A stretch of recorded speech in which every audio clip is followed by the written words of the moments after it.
In this video, we're going to use Minitab to create a stem and leaf plot or stem and leaf diagram. Now you don't have to use Minitab for this, but Minitab can make it a little bit easier because it will make it for you, and so it's less likely that you'll make a mistake. So what I need to do first, of course, is copy the data. So I'm going to do that. Notice that this data does not have a header row. So there's no label here that tells me what this column or these data actually are. So I'm going to paste the data then into row 1.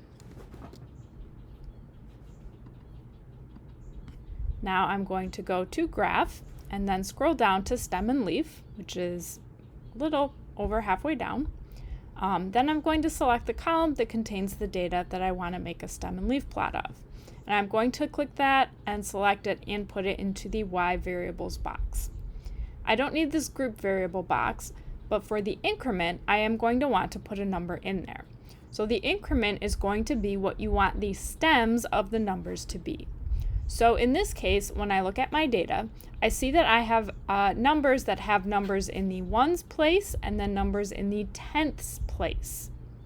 So I want my ones place number here to be the stem and the tenths place number to be the leaf. So my increment is going to be 1. If I had 2-digit numbers with tens and ones, then I would want the tens place to be the stem, and so my increment would be 10. So put that in and click OK, and here's my stem and leaf plot. Now when you make this in Minitab, this left column here is sort of a cumulative count that goes from both ends. Don't worry about this column. It's not part of the stem and leaf plot, so you can kind of just ignore it.